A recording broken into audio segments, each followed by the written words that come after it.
Sir, my name is Riya Sadhukhan and I'm from IIT Kharagpur, India. Currently, I'm doing PhD under supervision of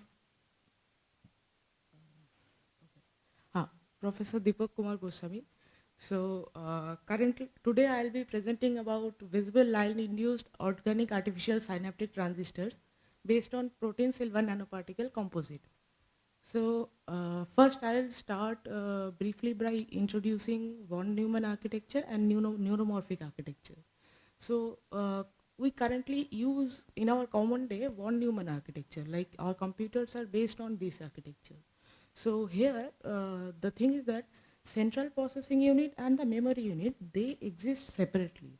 And that's why what happens is that the central processing unit, CPU, this gets information from memory unit and they process it and they again stored back in the memory unit. So there is a constant data transfer between these two units. And because of this transfer, this system requires high power.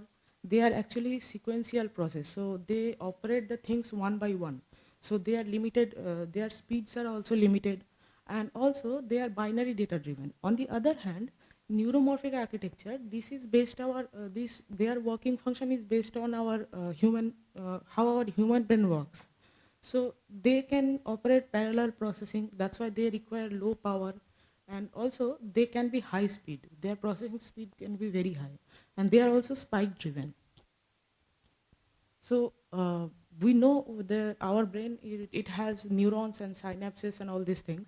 So synaptic cleft, this is a joint between these neurons.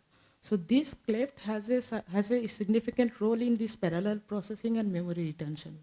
What they do is that they can transfer the neurotransmitter from one neuron to another neuron, from one neuron to multiple neuron. So that's why they can take part in parallel processing. So the synaptic cleft, they can actually take part in memory retention and parallel processing. They can control the amount of neurotransmitter, how much amount will be going to the next neuron, and by this controlling, they can take part in the memory retention. So researchers have made several types of synaptic devices, like with visual signal, with auditory signal, with olfactory signal, or audio sensory signals, different types of stimulus. So here, with these different types of stimuli, different functions of synaptic devices, synapse can be imitated, like potentiation or depression. Potentiation is basically the learning behavior, and depression is basically the forgetting behavior. So what happens is that there are two parameters. One is paired pulse facilitation, another is paired pulse depression. So what happens when we apply consecutive two pulse, if the current corresponding to the second pulse is higher from the first pulse, then what happens? A2 by A1, that ratio will be greater than 1. So that means the device is memorizing the signal, the output signal, applied signal. But if the current corresponding to the second signal is less than the first one, that times the ratio becomes less than 1. So that means the device is forgetting the applied signal. So these parameters basically define whether the device has potentiation behavior, depression behavior, and all these things. Now we have actually fabricated a organic field effect transistor with which can be worked by visual light, like visible light. So this is the typical schematic behavior schematic of our light pulses. Like this is the T. The T is the time period of the light pulse, and delta T is the time interval between the two pulses, whereas the total capital T is the total time period. So we applied the light pulses in this format, and this is the experimental procedure how we made the silver nanoparticles and the composite here. So for silver nanoparticle, we just mixed silver nitrate into DI water for solution 1, and mixed trisodium citrate into DI water for sodium solution 2. We kept the solution 1 at 90 degree and stirred it for 5 minutes. Then we added solution 2 dropwise, and we stirred it for 20 minutes. So after 20 minutes, the transparent solution becomes yellow. So that is the indication that silver nanoparticles are forming. So after this is the process, preparation of silver nanoparticle. After that, we took gelatin as our protein, and we mixed gelatin in DI water. Then we mixed for 1 hour at 60 degrees. Then we again, in this solution, we mixed the silver nanoparticles. Then this is the fabrication process of organic field effect transistor. So we have choose the bottom gate top contact condition. So configuration, here we have deposited aluminum on PET substrate that act as a gate electrode. Then we partially anodize the aluminum to make it aluminum oxide. That act as one of the dielectric layer. Then we spin coated the silver nanoparticle, gelatin silver nanoparticle composite, which act as another dielectric layer. On top of that, we deposited pentacene that act as a semiconductor layer. And finally, we deposited this gold metal as source and drain electrode. So this is the UV visible spectroscopy of silver nanoparticle, which shows a broad peak around 440 nanometer, and we have applied the light of wavelength 445 nanometer. The silver nanoparticle has wavelength band gap around 1.55 electron volt, and this shows the schematic diagram of the device where we apply the light pulse. This is the actual image of the device. If we zoom here, we can see that the optical microscopic image is this one. It has a channel length around 30 micrometer. Now this is the surface morphology of every layer. For aluminum and aluminum oxide, they both show similar kind of roughness, like around 7 nanometer. But when we deposit gelatin silver nanoparticle, the roughness decreases to 1 nanometer. So this actually helps in two ways. Like the semiconductor dielectric interface, they become very smooth.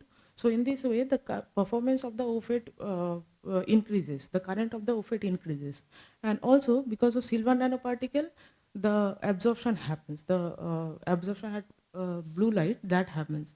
And in this way, with the smooth surface, the dendrite structure of the pentacene, that can be achieved. Now this is the electrical characterization of the device. So we can see that from the transfer curve, the threshold voltage is around 0.71 volt, and we operated it at -2 volt, and the mobility, it came around 0.18 semi-square per volt second, and on-off ratio is around 10 to the power 3. So we can operate it below 2 volt, which is suitable for any wearable application. And also, for the synaptic behavior, we applied 2 consecutive pulses of different wavelength for 532, 445, and 650 nanometer.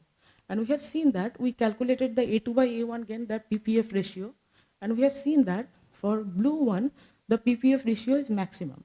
And from this absorption spectroscopy, this is for silver nanoparticle and this is for pentacene. We can see that for 445 nanometer, the maximum absorption happens for silver nanoparticle. So that means the synaptic behavior, maximum synaptic behavior is coming for silver nanoparticle absorption.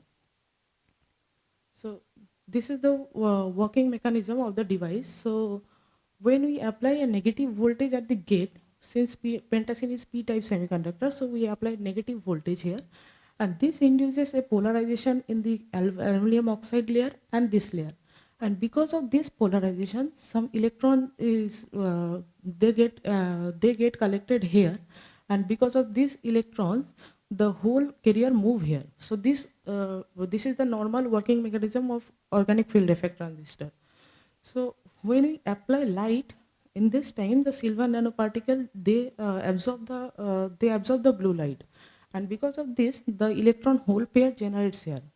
And this induces some extra polarization. That's why the current increases. And also, when we switch off the light, this time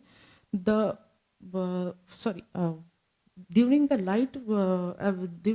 application of light, the photo carrier generate in silver particle and also in pentacene also, because pentacene also absorb the blue light. So what happens is that when we switch off the light, the pentacene one, the photo excitation, the photo generation carrier in pentacene, they recombine quickly. But the one in silver nanoparticle, they do not recombine so quickly. So that's why the current do not decreases to up to the initial level. So when we apply the second pulse, the current again increases. For third pulse, again is increases. So that is how when we here we have applied 9 pulses, and we have seen that the current increases from 1.5 to 1.74 microampere.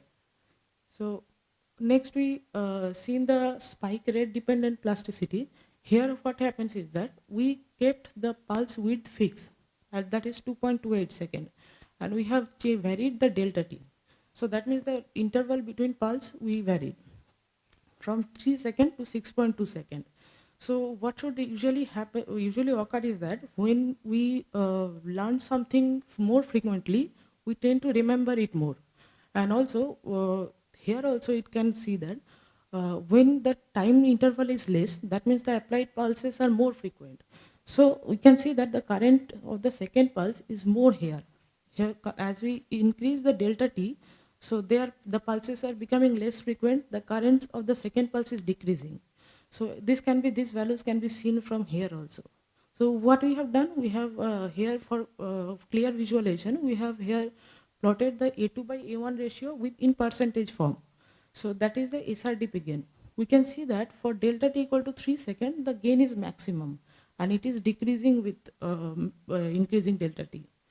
So in conclusion, we have fabricated the organic field effect transistor that can mimic the biological synapses, and this synaptic transistor, this showed maximum gain for blue light, which is corresponding to the absorption of silver nanoparticle. And also they can operate at very low voltage, and also it was fabricated on PET substrate, which is suitable for wearable application. And furthermore, we have showed the spike rate dependent plasticity with this device. So I have used these references for this work. And for acknowledgement, I'd like to thank my supervisor, Professor Dipak Kumar Goswami, and my lab mates, my friends. And thank you for your attention.